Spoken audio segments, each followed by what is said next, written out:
So ngayong araw mga kapayaso gagawin natin ang bahay nila Duwende. Kaya bumili ako ng 4 na sako ng buhangin at 8 kilong simento para sa gagawin natin pagbabago sa garden nila. Hindi ko nga alam mga kapayaso bakit ko naisipan na namang ayusin tong garden nila. Tutusin araw-araw busy ako mga kapayaso. So yun guys, ngayong araw is iniba ko yung lagayan ng garden ko. So yung table dito ko nilagay. Ayan. Nagyan akong design sa simentoan uli natin. Papagandahin uli natin yung bahay ni Duwende. After ilang months, naging ganito na yung ano niya, itsura niya. Ayan. Pumangit na, nawala na yung pintura. Siyempre, ulan, araw. So, tinanggal ko na yung punong mangga rito. So, yan, ayusin uli natin yung bahay ni Duwende. So, yan. Sisimentohan natin yung mga nasira. Yan, marami nasira, pakita ko sa inyo. So, yan, mga nasira, mga nabakbak. So, yan, mga nasira, nabakbak. Ayan. So, dito kasi nakalagay dati yung garden set natin.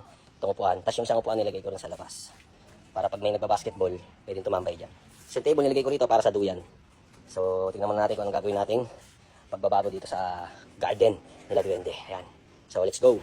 So, ito mga payaso, nilagay ko na rin yung semento. Tansyahan na lang to dahil hindi talaga ako marunong. Pero syempre, sa kagustuhan nating pagandahin muli ang kanilang garden. Kaya ito, pagura na naman, kahit wala tayong pala mga payaso, mahirap tong ganito, mano-mano. Dahil pinakakutsara lang ang gamit ko. O baka meron kayong pala dyan mga kapayaso, baka pwede nyo naman akong pahiramin. Minsan kasi sa buhay natin, hindi mo masasabi kung saan ka magiging masaya. Kaya itong araw na to mga kapayaso, kahit puro problema ako, dito ako magiging masaya pag inaayos ko ang garden nila Duwende. Alam niyo naman mga payaso, yung mga Duwende na yun ay sobrang swerte sa akin. Kahit marami ang problema ang dumaan sa akin, pag nakikita ko sila, parang nawawala yung lahat ng problema ko. Ang drama ko mga kapayaso, no? Parang hindi bagay sa akin. So ito na mga ka-Duwende, nilalagyan na natin ng tubig. Tingnan natin, tansyahan lang talaga to. Panoodin nyo na lang, pero wag nyo na akong tawanan. Tapusin nyo itong mga kapayaso, itong part 1, dahil sobrang satisfying manood ng mga ganito. O baka pwede nyo naman i-comment mga kapayaso kung taga saan kayo, para naman malaman ko kung saan umaabot ang mga video natin. Dahil alam ko mga kapayaso, mga ka-Duwende, marami nag-aabang sa inyo kung ano na ang naging update sa bahay at garden nila Duwende. So after ng ilang buwan kasi mga kapayaso, ulan araw, so ganito na naging itsura nila. Bakbak na yung mga pintura, yung mga semento nag-crack-crack na. So after natin maghalo ng semento mga kapayaso, sisimulan na natin magsemento. Unahin na natin dito sa ginawa kong table. Mabilis sana ako matatapos mga kapayaso, kaso may mga makukulit na nanonood sa akin. Sigurado ako mga ka-Duwende,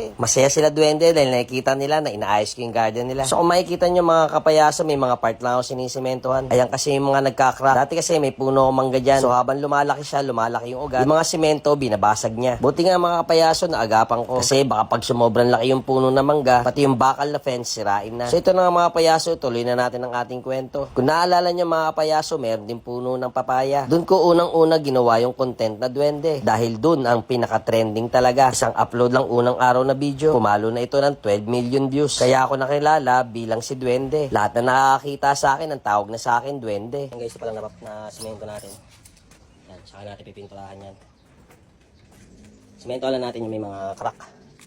Yan, masinira ng puno. Ito kasi nilipat ko kaya kinrap ko pa rin yan. Kasi ito si sementoan pa natin.